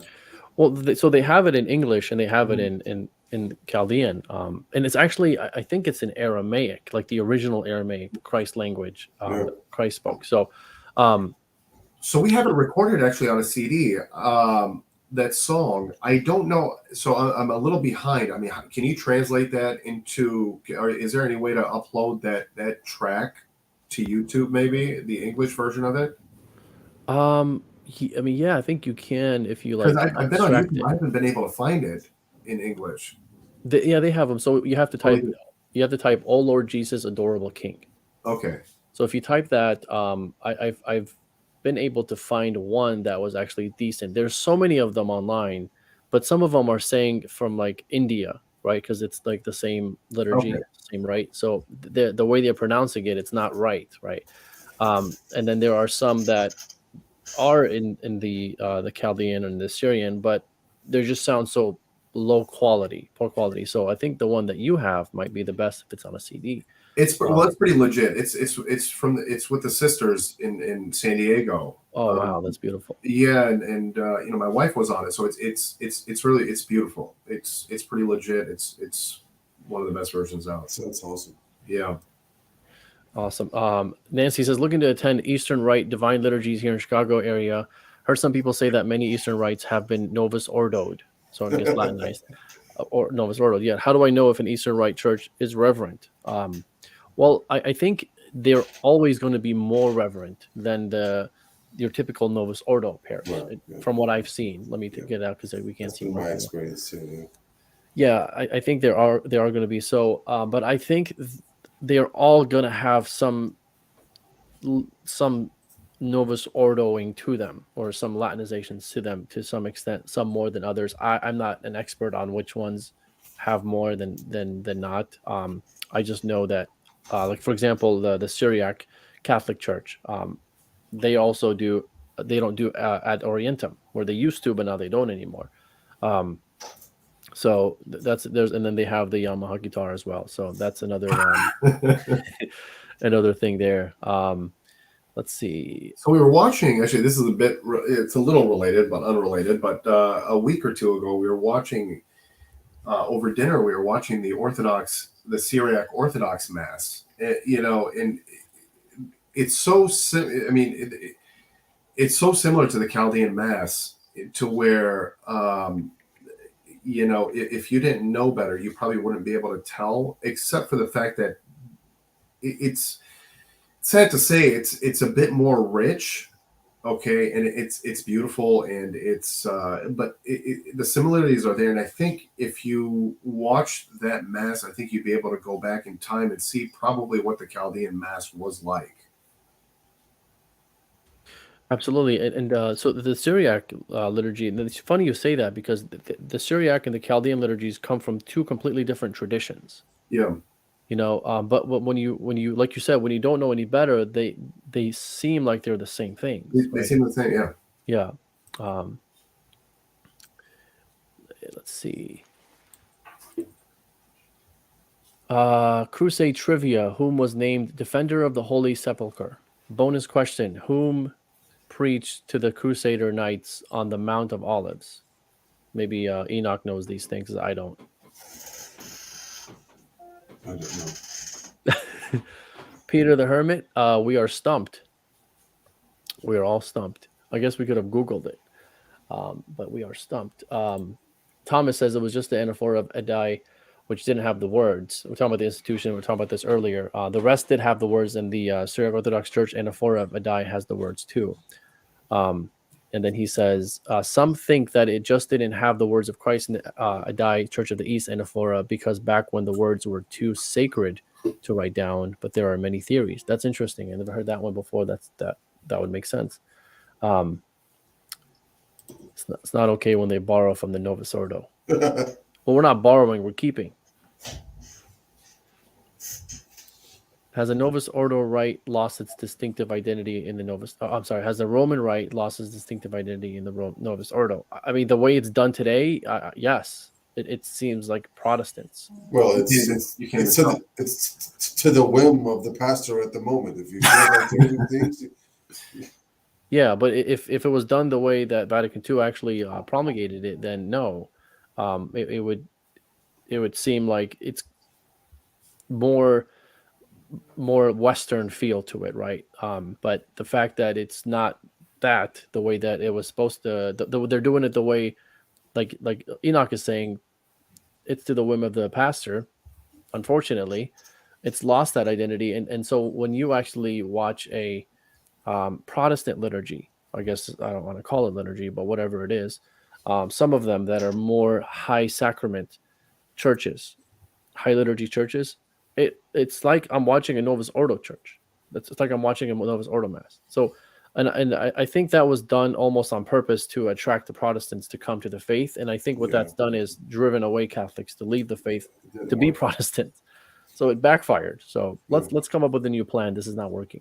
So one thing I kind of want to add to that, if you don't mind, sure, go ahead, is that what I realize is that it's with the old Latin Mass, it's it wasn't just about the mass itself. The Catholicism back then was a lifestyle. It wasn't just, it's not the fact that you just get the mass and that's, that it's just distinct and unique from what the Novus Ordo is today, right? It's not about, it just being a certain mass and that's it. And that's the only difference. No, it's a whole lifestyle change. I mean, it's a complete, 180 from what it was, right? I mean, if you attend a traditional Latin, mass, a TLM church, right? I mean, you get the whole lifestyle package with it, as opposed to if you just attend a Novus Ordo mass. And I'm not speaking for everyone, obviously, but it's more of a, hey, I'm just going to hit this event once a week just to meet my requirements, and I'm good, right? As opposed to the TLM type of parish where you're tackling.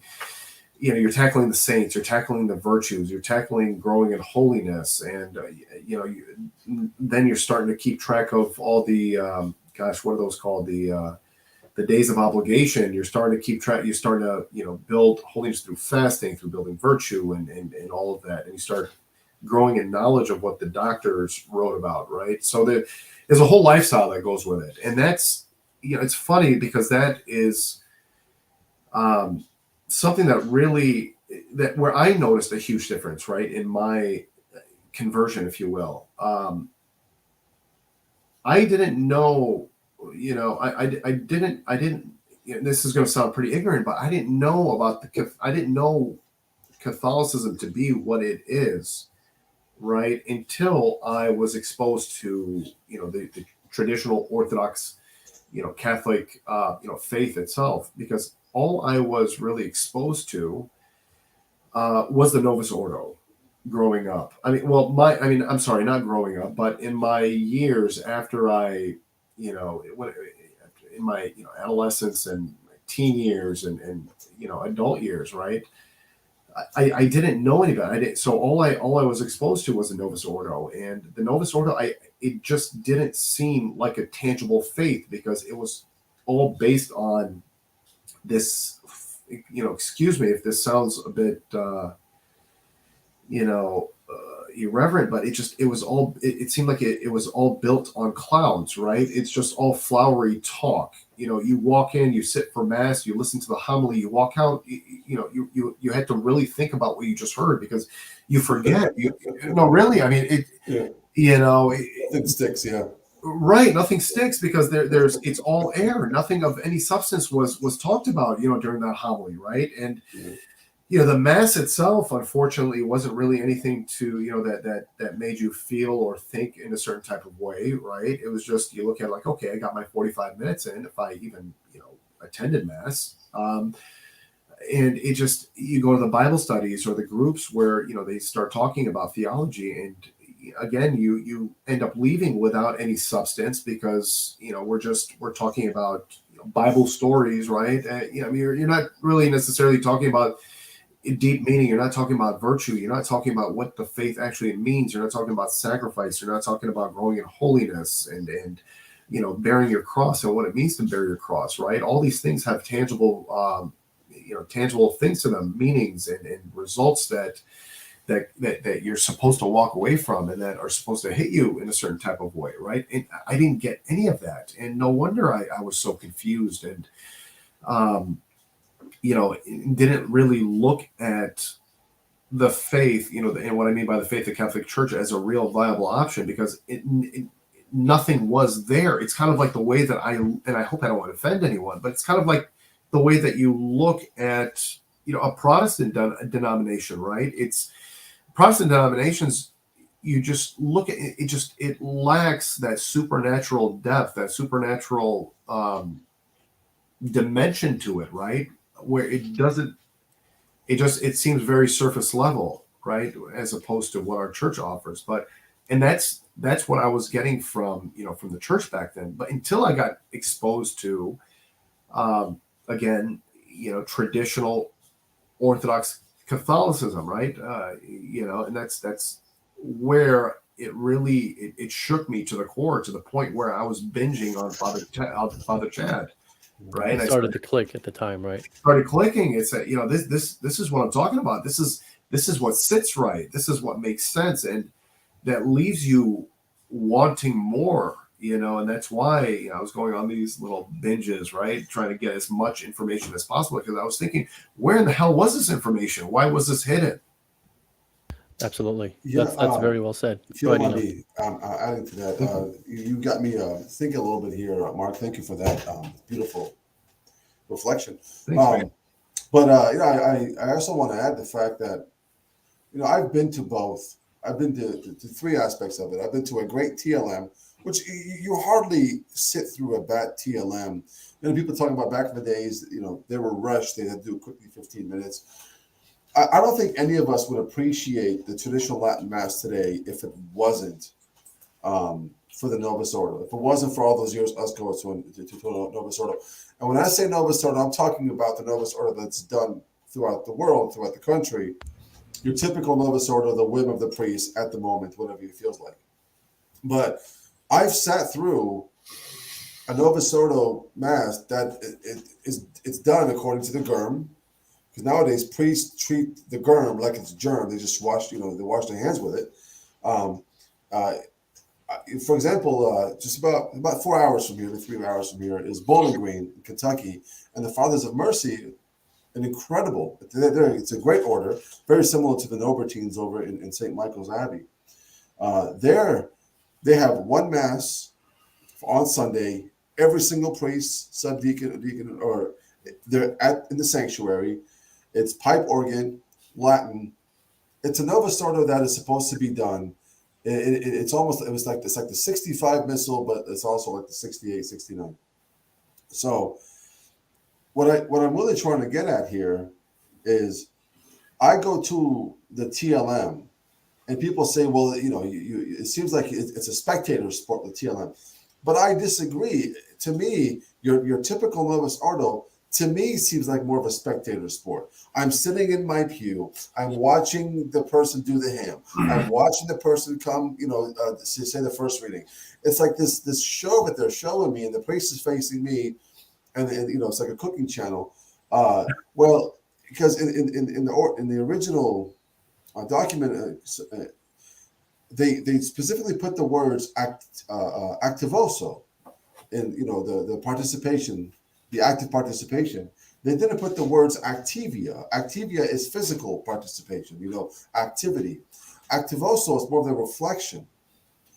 The traditional Latin Mass, for me specifically, even like the good Novus Ordo, doesn't do it for me as so far as it doesn't help me to reflect on what's going on at Calvary, in the participation interiorly as the Novus Ordo has done for me.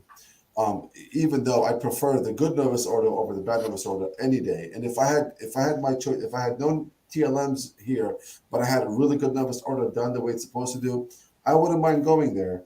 But from what I've seen and my experience, the TLM is what's really gotten me my spirituality better. So, well, right, and mine too. I mean, even though I don't attend the TLM, but I ascribe to that lifestyle as best that I could, right? And I think it's just that traditional way that Catholicism is supposed to be practiced. But then again, you start thinking about it, right? And the Mass isn't supposed to be for us; it's supposed to be for God, right? And so, aren't we supposed to be putting our best and brightest, up for God, And when you look at it, it's something that's supposed to be beautiful and edifying, and your average, or even some above average, Novus Ordo masses are hardly that, right? It's really a shame, if you ask me. It really is. Yeah.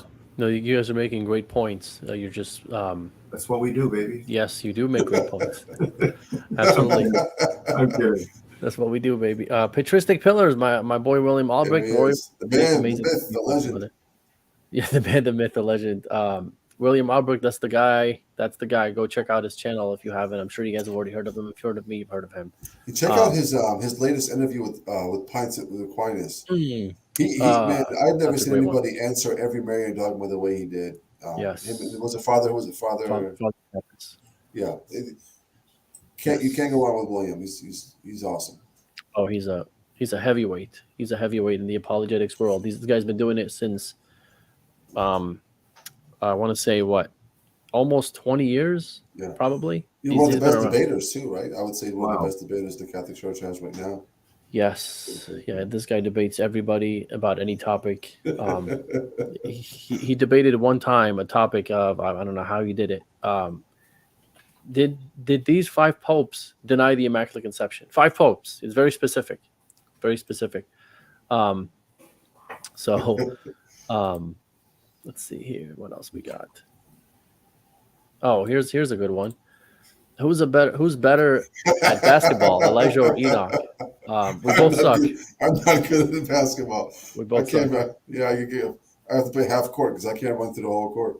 Yeah, I think Enoch is a better shooter, but I'm a better defender. So if we Oh, play I've 1-on-1, shot it'll a be long 0-0. time, so I have no idea. Yeah, he can't shoot and he can't defend. So let's see. He's like too slow to defend. I go around him, but before he was thicker, so I couldn't go around him. But yeah, I took it the whole court. Yeah. Let's see. Brothers, do you know the answer to my question about? He was asking William about the crusade speech. Oh. Okay. I don't. We don't. Sorry, Peter. Let's see. The Novus Ordo, done the way it is supposed to be done, is actually older liturgy than that promulgated at Trent. So yeah, there is some truth to that. Some aspects of it, yeah. There's some truth to that. What I don't like to be stuck on is, what they call antiquarianism, where just because the early church did it this way, we have to go back and do it that way as well, right? I don't think the liturgy was meant to be. It wasn't meant to be static. It was meant to grow, but organically, not in the sense of let's throw everything out, clean piece of paper, let's start over and write the new liturgy. That's what I wasn't a big fan of. But again, the Novus Ordo, the way they wrote it down, the way that it's supposed to be done, could be a beautiful thing. I just don't see it done that way. So what's the point? What's the point of continuing on saying things like that when it's not even like a practical thing that you see? The way that it's being done today is, I think, the biggest crisis that the church has ever faced, bigger than anything in the early church, bigger than Arianism, bigger than any heresies. I agree. I think it's been the biggest crisis. And we can continue beating a dead horse by saying the way it was supposed to be done. Who cares? Because it's not done that way. That's the part that's very I sad. wonder, in a parallel universe, Elijah, if the Novus Ordo was going to continue, if the Novus Ordo was to be done right from the gate from Vatican II, was to be done the way it was supposed to be done, I wonder if there would be this much of an interest in the TLM as there is now. I wonder if this movement is so far because the pendulum swung one direction with the Novus Ordo, and it became almost you don't want to attend. That people decided to swing the pendulum back the other way and say, I want to go to the TLM. Like I said, we would not have an appreciation for the TLM if it wasn't for the Novus Ordo, because none of us lived in the 50s and 60s or 40s. So yeah, that's a good point. I never thought of that. I think that's true. That there's truth to that. Let's see. I think somebody answered the question. Is that it? Godfrey of Bolon, but I'm probably saying that name wrong, refused to take the crown as king of Jerusalem because Jerusalem only has one king, the Lord Jesus. He instead took the title Defender of the Holy Sepulchre. Well, there you have it. What a virtue signaler. Huh? I said, what a virtue signaler. Virtue signaler. Oh, man. You learn something new. Protestant services seem like concerts. Yes, and those, evangelical, but there are Protestant services that are liturgical, right? In the sense that they do believe in the real presence of the Eucharist. They are liturgical, and some of them, unfortunately, are more reverent than your typical Novus Ordo that you see every day. Sadly, they look almost like the Latin Mass, but done in the vernacular, which is what Vatican II was supposed to be, which the point that Haley was making earlier. I attend a Baptist church. Well, welcome, Harrison. Welcome. I hope we haven't offended you, because We say a lot of things here that Protestants might find offensive, but we don't we mean any assume offense. every listener is Catholic. Sorry about that. Yeah. That's our assumption. But really, thanks for being on here Yeah. and tuning in. Uh, I'll let you have that one. How do you say that, Mark? His name is William's last name is Albrecht. I'll get right. I like that. It's funny. That's clever. That's very awesome. Your Marksalency. Excellent. Let's see. And then Peter the Hermit is the man who preached to the Crusader Knights. Well, that's the guy's name. So the answer was under your nose.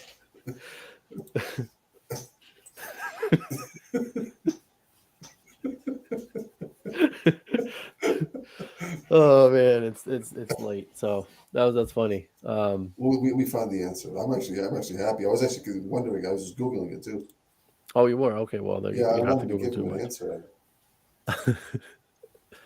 Are altar girls and female extraordinary ministers typical in most Novus Ordo parishes? For me, it's either that or the FSSP. Thank the Lord for them. Yes. I've seen them in almost the heavy majority of them. Heavy majority, unfortunately. Yeah. Let's see. And I remember when JP2 promulgated that, I believe it was out of necessity, and he stated that this was I mean like anything else when Vatican II said that your the Gregorian chant was supposed to take rightful place, Latin was supposed to stay in the liturgy. What happens is they gave some exceptions in some circumstances, but like everything else, the exception becomes a rule. And when John Paul II said you can have some girls, I don't agree with it. I don't think girls don't belong in the sanctuary at all. Girls can become altar servers. I think it was in cases where if there's no boys around or nobody's volunteering in the union altar servers, you can train somebody just in case. But then the exception then became the rule. It was like everybody's welcome. And that created a huge problem because now you have a lot of these girls who fall in love with the mass because at the altar it's supposed to be new young men to become interested in that vocation, and then you frustrate them because you say, here you can serve at the altar, but you can't become a priest. It's like it just makes no sense. It's very unfortunate. Absolutely. Yeah, that's a good point. Let me see. I saw something that I wanted to touch upon, but I don't know if I can find it. Let's see. Is it not? Oh, here it is. Thomas, he says, I've heard that Roman Catholics might go back to the Julian calendar in 2025. That might spur some change in a positive direction. Not sure how probable the rumor is. Yeah, I never heard of that. That's interesting. I don't know if you're aware of this, Mark, and Enoch, but the Catholic Church and the Syriac Church. I'm sorry, the Oriental Orthodox, Eastern Orthodox, and the Catholic Church. They're going to have a council together in 2025. No, that's good news. Yeah, so that's something that Pope Francis is Let's the hope one nobody who. punches anybody like Nicaea. Let's hope not. Let's hope not. I mean, that's Pope Francis initiated that. He's the one who set that whole thing up. Good for him. So, and I think what they're going to be discussing is celebrating the Easter liturgy on the same day, all three of the communions. So that's kind of cool if they're able to come to an agreement there. Just don't invite any Middle Easterns, and you'll come to some sort of agreement. That's right. I say that as a Middle Eastern, so don't call me racist. Yeah. Let's see here. Anything else that we missed here? Oh, I missed this one right here. Oh, wait, I missed this one right here. Are the Maronite and Chaldean liturgy similar? No. Well, similar in the sense that, like, if you didn't know any better, they might seem similar. But actually, the Maronite liturgy is the same as the Syriac liturgy, and the Chaldean liturgy is technically different. Different prayers.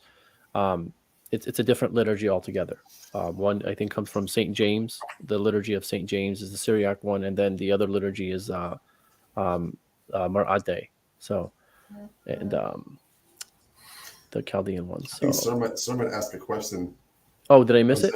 I don't know if it's still on there or not, but he asked if we knew Tim's, the Tim's. San Diego. Remember the rappers Tim's? Oh yes. Oh man, yes we do. Yeah, I remember Tim's. Yes. Wow, I forgot all about Tim's. Do you all love The Office? And if not, how will you repent and do penance? I think we're Like all the Office show fans. The Office or like The Office prayers? No, The Office show. The show? Yeah. Yeah, I mean, we watched it so many times. Yeah, we're always referencing The Office.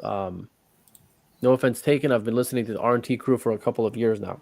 Amen. Well, that's awesome. That's awesome. Let's see. I came up with that nickname for William. I gotta get off soon to kind of because I'm over here. Let's see. I don't think there's any more. I just heard in Michigan they are ordaining women subdeacons in the Chaldean Church. Is that right? Is that right? Is that what's happening? No. I don't know if he's joking. Are you joking, Sarman? No, I wouldn't. Mark's like, no. I protest at that point. Mark is like, man, throw everything out. What I just said about the Chaldean liturgy, I'm out. Yeah, I'm out. No. Yes, St. George, 100% not joking. I think he means he's not joking. Yes, so St. George. That's a parish in the diocese of in Metro Detroit. There, I haven't heard of this. So is I still don't know. Is he joking or not?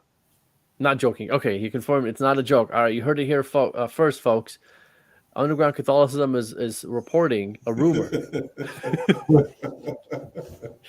That is not a joke. It's a rumor that is not a joke. I just heard right now and threw up in my mouth. Well, yeah, that is disgusting in both sense. Throwing up in your mouth and ordaining female subdeacons. Now, like I said, in the early church, the Chaldeans were they did have that, but I don't think they were ordained. That's different. Man, they took that whole question of should we ordain females, and they just ran with it, right? Pope Francis is like, nah, we're not doing that. Chaldean's like, we'll take some of that. Amanda says it's not a technical ordination, but they're given a blessing to be electors, I think. I'll have to ask the pastor. We'll keep you guys posted. We'll have to come back to that, and we'll ask to see. I think Amanda's probably texting a priest right now. Hey, is this I was going to ask. I mean, can she text? Can she get a priest on the line right now? Can we have him join this live stream? I am going to try to get a priest on the Chaldean priest and then a Syriac priest in separate shows, because if I put them together, they might start fighting. And I want to get Father Marcus on here if he's willing to do it. I'll ask him to see if he is, or Father Matthew, or both. That'll be kind of fun. Yeah. Correct me if I'm wrong, Elijah or Mark. To my understanding, in the early church, the non-ordained female deaconesses, they were not ordained, but mostly it was necessary because of female baptisms, correct? Done emergence, and because there was no clothes, right? You would be baptized. Yeah, right. It was more for modesty or practical reasons. Yeah, but this is more like in the liturgy itself. They did have like females, and this is what Sermon is saying here. He's saying, yes, they are not ordained, but they will have women's shamasha. Shamasha means deacon. So yes, that's again that's in the early church. Not that because it was an early church, it's okay to do it, but like if it's in the early church and you do it, you can't criticize it too much because like, hey, the early church did it. But like I said, I'm not an antiquarian where like whatever the early church did, we have to do today. Let's see here. Women who serve as lectors have always called themselves that in the Chaldean. We have a debate between Amanda and Serma. They're going at it. Just kidding. They're friends. We actually. should all leave the stream, get them here together, and hash this out. That'd be a lot of fun. We could be spectators. For sure. Yeah. No, Serma's wife is actually friends with Amanda. So Serma is a great guy. Yeah, he's amazing. He's incredible. Is Serma out here in Michigan? Yeah, actually, well, I don't want to say where he lives, so he may not want me to say that. But here, let me. He's not in Michigan. I'll say that much. Okay, so is it Eastern or Western Hemisphere? Can you say that much? No. Oh well, he revealed it. He revealed it. Windsor. Okay. That doesn't count. But don't judge him by where he lives. No, I was just gonna say he's just a spectator then. He can't, you know. Well, he's I ain't scared. I scared. wouldn't be scared if I had a picture with a gun like that. I wouldn't either.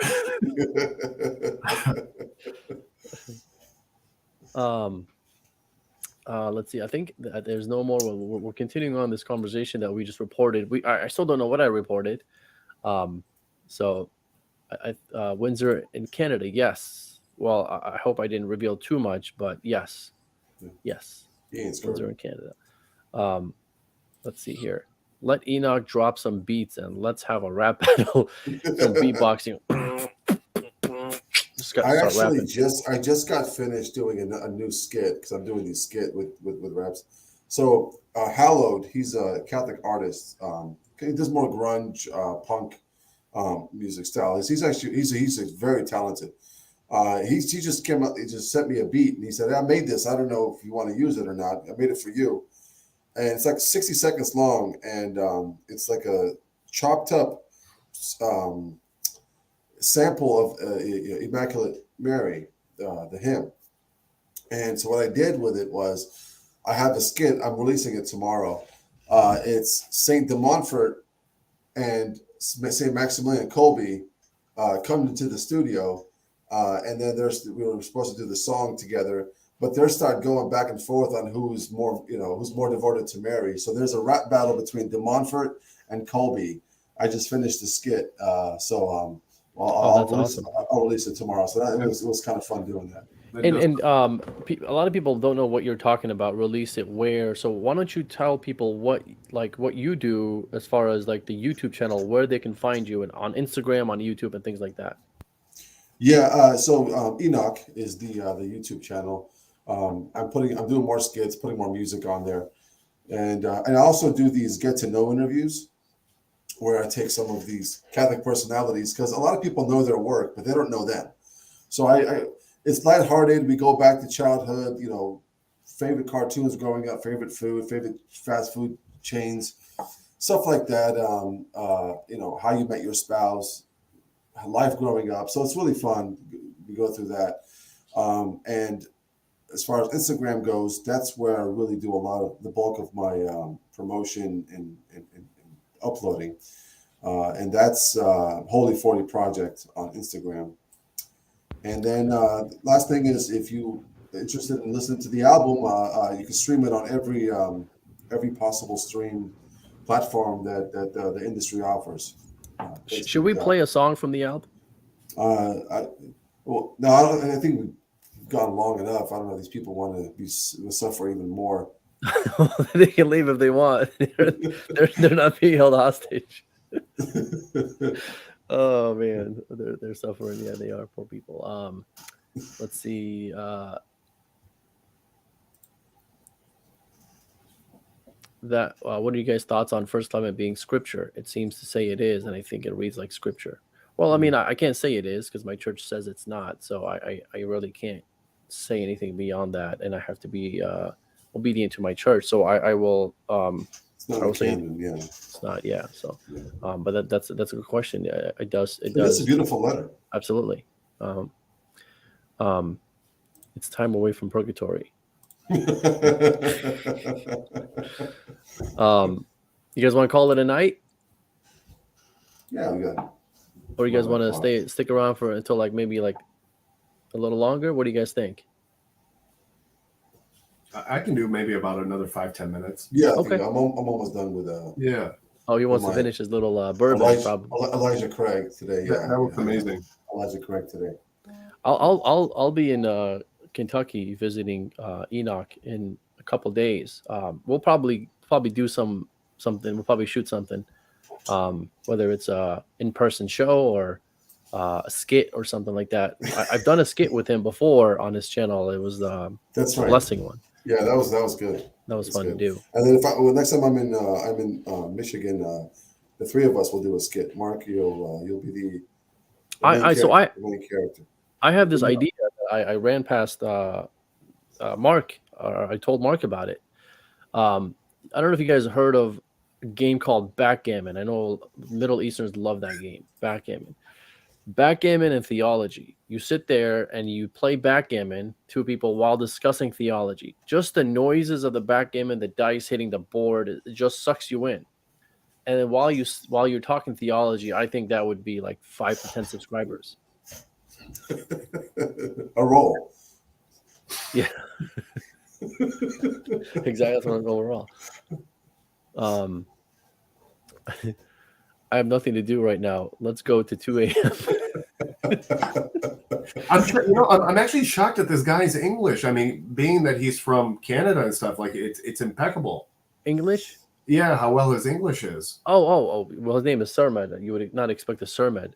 No, not that. No, the fact that he lives in Canada, that he's Canadian. How well? I mean, unless he grew up, did he grow up here in the States and move to Canada, or? I don't know, honestly. He may have. Maybe he can answer that. Oh, okay. I speak Canadian. Alan has heard of the game. See, we got 1 subscriber already. If we had done this, if we do this, we got 1 subscriber. It's a good game. It is. It's a very relaxing game. Cigar night when Enoch comes to Michigan. Set that up. Love it. Invite the clans. Who's better at shuffleboard? Enoch or Elijah? Shuffleboard. Is that what is that? I forgot what that is. Is that the thing that you throw on through that little board with a hole on it? No, that's cornhole. Oh. Shuffleboard. I think that's the one where there's like this board and you got to throw this thing and it glides through. Oh, okay. Yeah, that's me for sure. I've never heard of the game, but I'm definitely better at that game. So he says it's a game for old. It's in his game for old people. Oh, okay. Well, I see. Well, since Elijah's 5 minutes older, he's better at that. 5 minutes better. Oh man, Canadian English is where it's at. We're loyal colonials, unlike you crazy rebels. You heard that, Mark? There you go. Can't refute that. Loyal colonials. I know, and it's a shame what's going on out there too, man. Absolutely. Politically, oh my gosh, it's insane. I can't believe that, or it's seemingly that the people there are actually with it. I mean, you don't really hear much resistance from them, right? Which is insane. It's absolutely insane because I mean, you view Canada as being a free Western like society. Mm-hmm. Yeah, it's just shocking. It's becoming like China, I guess. Yeah, pretty much. Yeah, Alan is from Canada. He lives in Canada, so he knows all about this. We're not free here. Yeah, sadly. No, is there a number to that place? It's like your family left the Middle East because they didn't feel free, and then they enter a country, and then they don't feel free. That's really sad. Let's see, we're becoming a police state. I'm not joking. A lot of the world is heading that way, unfortunately. Yes, tyranny is everywhere. Yeah. Yep, tyranny's everywhere. Any final thoughts, gentlemen? This is a fun show. I mean, I wouldn't mind doing this again. I don't know if we bored people to death, but it was fun hanging out. At least it was fun hanging out. Yes, it was. Where can we find your stuff, Mark? Do you have a plug for anything that you work on? I've got this private Patreon group that you gotta pay up. Once you shoot me over, a couple Bitcoins that I can disclose. A couple of Bitcoins, not one. No, I lay pretty low. I'm not. I'm pretty new to this, so yeah. Yeah, this is just a hangout. Hanging out, yeah. Not necessarily a theology show. Someone asked me, what are you guys going to discuss? I said the theology of chill streams. Mm-hmm. That's what we're going to discuss. What about you, Enoch? What you got working on? Just doing more skits, promoting the album a little bit more. I did 2 interviews the last couple of days with some of the Catholic channels about the album. Just promoting the music and just trying to get as many. I'm trying to promote other Catholic artists that are out there. There's a lot of talent that people don't know about. I'm trying to highlight them because it's a shame they create such great music. Foundation being one of them, Hallowed being the other one. So definitely check those guys out. Hallowed, is that his name? Hallowed be thy name. Hallowed be thy Howard be thy name. Yeah, Hallowed is his artist name. Check him Nice. out on Instagram. And you got some uh interviews coming up on the Get to Know. Is that something you want to, and like, is that official? I know there's one that you might bring on. Yeah, it that is official. So yeah, I have John Sablin tomorrow. He runs the Man on Fire and the Word of Blaze ministry. He's good friends with he knows Deacon Harold. Remember him, Deacon Harold? Mm-hmm. So he's part of that group. But on January 30th, I believe, the 30th at 3 p.m. Eastern, I have Dr. Marshall. I'll be interviewing Dr. Taylor Marshall on the Get to Know. Dr. Taylor Marshall, the Dr. Taylor Marshall. So he's going to be on Enoch. The Dr. Taylor Marshall. Yeah, I'll be interviewing him. And and these interviews are great because like these Catholic heads, I guess, these Catholic channels and these artists or whatever they do, right? You don't really know who they are as far as a person. You just know like their work that they produce. Like Dr. Taylor Marshall, you think of him, everyone's like, oh, he does this, he's a traditional Catholic. That's what he's stamped as, right? But there's a person behind this guy, right? So you get to know who he is. And I think it's cool to do that. And I think it kind of makes them more likable in a sense when you get to know people. Not that he's not likable, that's not what I'm saying, but I'm just saying like it kind of makes them more attractive to the audience to kind of understand better like where they're coming from and things like that. You can check out the one I did with Tim Gordon. I think he revealed some things on that interview that he never had in his channel, like how him and Steph got to know each other and they proposed and got married and all. So it's really great the way to get to know these guys. Yeah, it's not like a theology show. It's more of like, let's get to know, like, hey, what kind of Saturday morning cartoons did you watch? What was your favorite Saturday?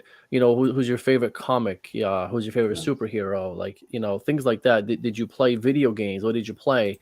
So Alan Rule wants to collab. I'm not sure if he's saying collab in a rap song. I would love to see that.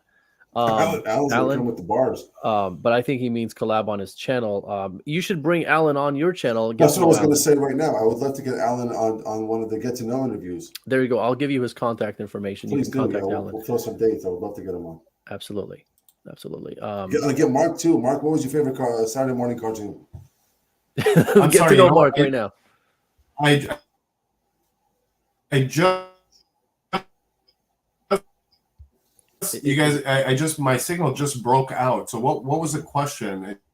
We were talking about Saturday morning cartoons. I asked, what was your favorite Saturday morning cartoon? What was your favorite cartoon growing up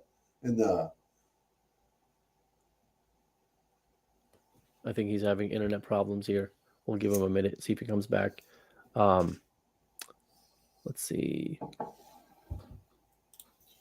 Yep, that's that number. Sweet. Okay, I'll do that. There was a lot of shows in the 90s, Elijah, that you and I consumed that are kind of forgotten about. People are talking about. You remember Legends of Hidden Temple and Guts? Oh, yeah.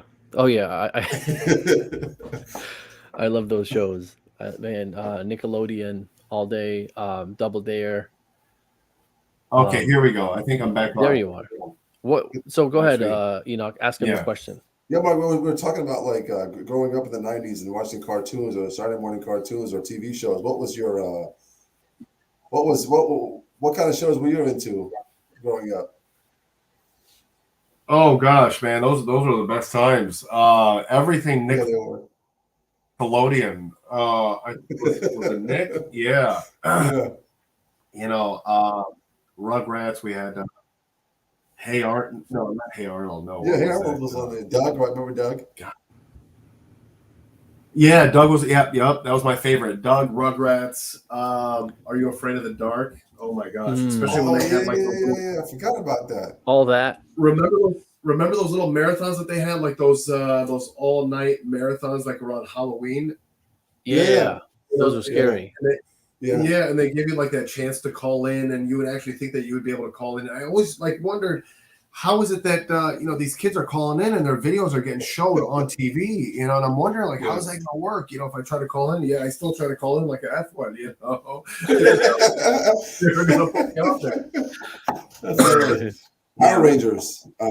Alan said the Power Rangers. Power Of course, Rangers. Power Rangers. That was the hit of the 90s. Yeah. So Amanda says Captain Magic. That was my cartoon when I was 5, 6, 7 years old. If you haven't heard of it, and in fact, this is actually a famous worldwide cartoon that a lot of soccer players like Messi, they got into soccer because of this cartoon. So and actually it's called Captain Tsubasa. It's a Japanese animation soccer cartoon. It's called Captain Tsubasa, TS, and then Tsubasa. It's spelled T and then S, not S. But in Iraq, they had the same cartoon dubbed in Arabic. They called it Captain Majid, right? Not Captain Tsubasa. Check out the Wikipedia page for it. You'll see the list of soccer players that were influenced to play soccer because of that cartoon. That's kind of cool. Yeah, it's a classic. It's a classic. Someone said Teenage Mutant Ninja Turtles. That, of course, that was big. Oh man, who you guys remember a show called Salute Your Shorts? Yeah. Yeah. Wow, I forgot about that. Yes, actually, just about 6-7 months ago, my wife wanted to watch that again, like the first episode, kind of to get that nostalgia feeling. We did watch it, like the first episode. Man, absolutely. Pete and Pete, remember Pete and Pete? Pete and Pete, yeah. Wow. One year was more than the 80s, but then you had Boy Meets World. That was the 90s thing. Boy Meets World, absolutely. I never watched. Yeah, I didn't catch on to Boy Meets World, but no, but well, you'll get there one day. Yeah. Who's the better Argentine soccer player, Messi or well, not even Argentine? The best soccer player, in my opinion, is Messi, and I'm a big soccer fan. I watched all the leagues. I watched the Premier League. I watched the Serie A. I watched the Spanish Premier League, the La Liga, I should say. I even watched the Dutch Eredivisie. Like, that's how deep I get into this stuff. I love all the leagues. I watch, on Saturday mornings. That's my cartoons. That's my Saturday morning cartoons. And I think Messi is the greatest to ever do it. And you can't dispute that after he won the World Cup. After he was given the World Cup, you mean? Yeah. You can't yes. But, to be fair, I think that happens more often than we think. Sure. I think that he's not the only one who's been every sport's like that. Yeah. He's not the only one who's been helped to win the World Cup. Yeah. And I actually respected him more before the World Cup than I do now because of that. But I still cannot take anything away from him. He's still the greatest to ever do it. But to get like 25 penalties in the World Cup, I'm exaggerating that number. Something fishy there. And then some of those penalties were very iffy. And then you have VAR and nobody went to look to see if the replay to see if that was an actual penalty. There's something fishy there. But let's just leave it there. And my favorite team is the Netherlands, right? And we got eliminated from by Argentina, but that was a crazy game. That was a crazy game. It's a heartbreak that I probably won't forget. It's one of those things where my favorite football team is the Tennessee Titans, and one year in 1999 they played the Rams in the finals, and they were 1 yard short from tying the game at the last second, 1 yard short. Yeah. Wow. Yeah, a lot of heartbreaks for me for sports. So he even got a bisht from the Emir of Kuwait. I don't know what it was, a bisht.